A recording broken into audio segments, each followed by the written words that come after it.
সত্যি মাঝে মাঝে শরীরটা তো টায়ার্ড হয়ে যায়, মানে আর কিছু করতে ইচ্ছা করে না, কিন্তু কিছু করার নেই, কাজ তো করতেই হবে।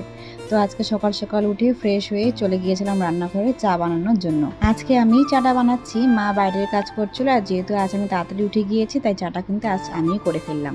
যাই হোক, চাটা এখন বানানো কমপ্লিট, এখন দুজনে মিলে বসে চা খাবো আর একটু গল্প করব। আর জানো, কালকে রাত্রে একটা কাহিনী করেছি, সেই কাহিনীটা মাকে বলছি, আর আমি আর মা এত হাসি, মানে কি আর বলবো, মানে এখন আমার মনে পড়ছে আর আমার হাসি পাচ্ছে, মানে আমি হাসিটাকে কন্ট্রোল করে রাখতে পারছি না। এই চা খেতে খেতে একটু হাসাহাসি করলাম, এইভাবে মাকে একটু খুশি রাখার চেষ্টা করি। আমাদের চা খাওয়া কমপ্লিট, তাই মা বললো এখন তুই তাহলে আমাকে ঠাকুরঘরটা একটু ঝটপট সেরে দিই, তাহলে আমি বাইরের কাজগুলো করে একবারে স্নান করে পুজোটা একবারে দিয়ে দিব। তা আমি যথারীতি তাই করলাম, ঠাকুর ঘরটা ঝটপট সেরে নিলাম, এবং ঠাকুর ঘরটা কিন্তু গুছানো থাকলে ঝটপট কিন্তু পুজোটা দেওয়া হয়ে যায়। তারপর আমি বসে গিয়েছিলাম কাজে। একটি কাস্টমার এসেছিল আগের দিন, বলেছিল এই হাতাগুলো জয়েন করে দিতে এবং বডি মেজারমেন্ট করে দিতে বলেছিল। আর আমি যথারীতি বসে গেলাম সকাল সকাল কাজে।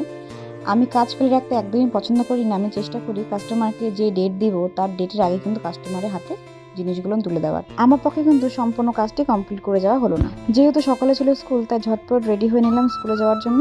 যতটা আমার পক্ষে সম্ভব হয়েছে আমি কাজটা এগিয়ে রাখলাম, কারণ কাজটা কিন্তু এগিয়ে না রাখলে পরে আমারই অসুবিধা।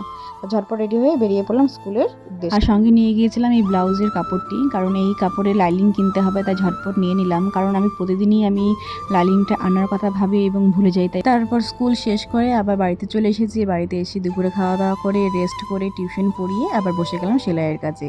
আর এই দেখো, এই গরমের মধ্যে ফ্যান অফ করে আমাদের কাটিংটা করতে হয়, না হলে কাটিং পুরা উল্টে যায়, কাপড় উড়ে যায়, মানে ভীষণই কষ্ট। অনেকই ভাবে সেলাই করতে তেমন কোনো কষ্ট নেই, কোনো কিছু নেই, বসে বসে করা যায়, কিন্তু তার পিছনে অনেকটা খাটুনি থাকে, যেটা না দেখলে হয়তো বোঝা যায় না। আজকে ভীষণ ছিলাম টায়ার্ড, তাই সকলকে টাটা।